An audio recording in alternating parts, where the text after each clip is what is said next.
Halo teman-teman, kembali lagi di video Darmawan Media teman-teman. Saatnya kita bedah sesuatu konsep lagi dan kita harus asah pola pikir kita menjadi lebih kritis dan efektif. Saat ini pembahasannya adalah investasi untuk pemula, mulai dari mana dan berapa duitnya. Oke, sekarang di video ini kita ringan-ringan aja teman-teman ya. Untuk pemula ini, pemula yang udah mau mulai melek keuangan itu it's good daripada kalian buta selamanya, buta sampai tua baru sadar. Kalian masih bagus, sudah mau menyadari bahwa kalian penting untuk melek keuangan, melek aset, melek bisnis, melek investasi.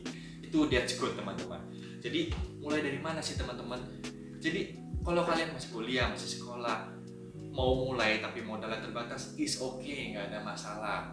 Saya aja mulainya uang dengan 10.000, dengan 15.000, dengan uang 10.000 saya berbisnis untuk jam tangan teman-teman, bisnis jam tangan.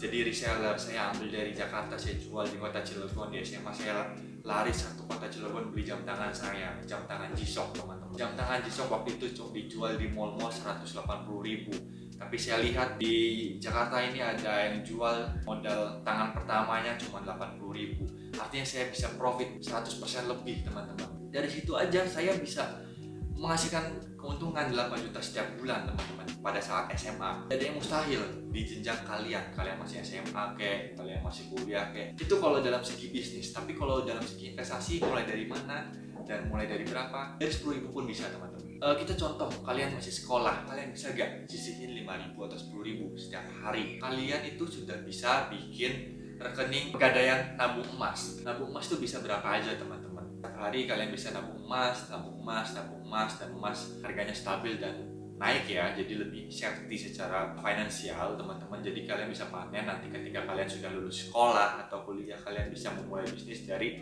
hasil dari kalian menabung emas itu. Dari 10.000 aja, pembuatannya adminnya cuma murah teman-teman. Terus kalau kalian mau yang lebih ekstrim lagi profil resikonya, kalian bisa invest ke obligasi, dolar, atau reksadana teman-teman. Reksadana juga ada 3, pasar uang, ada surat utang, ada saham. Terus juga kalau kalian pengen profil resiko yang lebih tinggi lagi, kalian langsung invest di saham. Kalian yang membaca analisanya sendiri, kalian yang beli sahamnya sendiri, kalian menikmati keuntungan dan kerugiannya sendiri. Mulai dari mana? Dari 10.000-an, dari instrumen investasi apa? Tergantung profil resiko teman-teman. Tadi saya sudah menjabarkan dari yang paling aman sampai yang paling high risk ya, level risknya tinggi.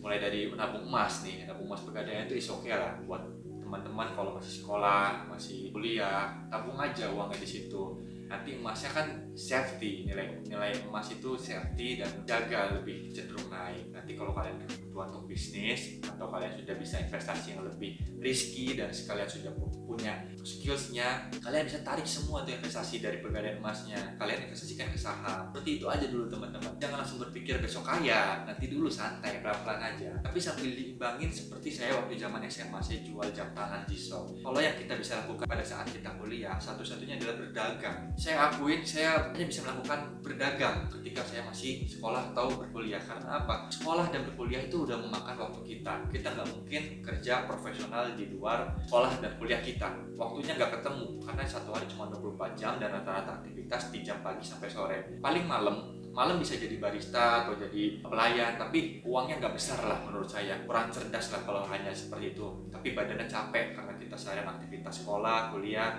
malamnya kita kerja lagi dan kita drop, tapi uangnya nggak seberapa.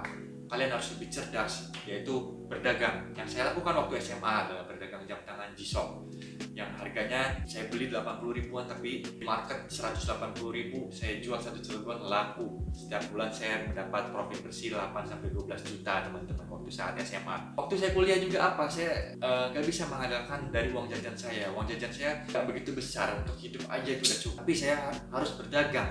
Berdagang apa? Saya berdagang susu. Berdagang susu gerobakan. Pada saat itu lagi nge-hits untuk susu boba, milk boba, seperti itulah. Ya lumayan, saya waktu itu ada 4 cabang di Bandung. 4 cabang di Bandung itu ada di Telkom University, tempat saya kuliah ada 2, di ITB, di Unpad, dan di Cilegon juga saya bikin di Bundaran Perumnas, di PCI sana. Jadi ada 4-5 cabang untuk jualan susu. Saya udah punya banyak karyawan waktu itu, udah lumayan lah. Dan satu outlet itu bisa mengantongi satu hari itu 700 sampai 1 juta lebih. Jadi revenue untuk satu outlet itu bisa 30 juta per bulan dikali 4 outlet. Waktu saya kuliah, gimana? Lumayan nggak? Itu nggak bisa kalian dapetin kalau kalian hanya menjual waktu kalian ketika kalian beres sekolah kuliah. Kalian cuma jadi waiters, jadi pekerja lagi di orang, nggak bisa. Kalian harus dagang supaya modalnya bisa kekumpul lebih cepat.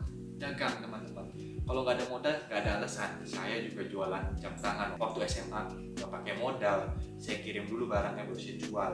Yang penting kalian bisa berkomunikasi, negosiasi, dan pandai meyakinkan orang, pandai berbisnis lah. Jadi kalau kalian terlalu banyak alasan, ya udah videonya bukan buat kamu teman-teman. Nah dari situ, dari mulai bisnis kecil-kecilan, kalian mulai bisa investasi. Investasi waktu yang pertama kali saya lakukan adalah itu, investasi pegadaian nabung emas. Paling enggak saya belum mengerti saham nih, saya udah punya akun rekening saham, tapi saya belum invest di saham karena saya merasa skillnya belum memadai. Jadi saya invest di apa yang saya tahu. Waktu itu saya berbisnis, saya invest di bisnis saya, buka cabang, nambah barang, nambah produk.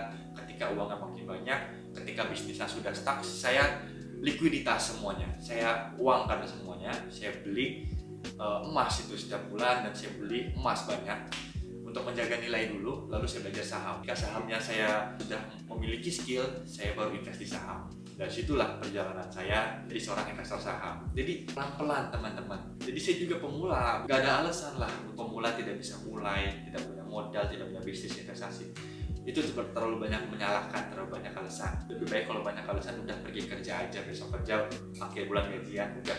Tapi jangan komplain kalau gajinya kurang. Segitu aja videonya. Jangan lupa tekan tombol like kalau kalian suka. Sampai ketemu di video selanjutnya.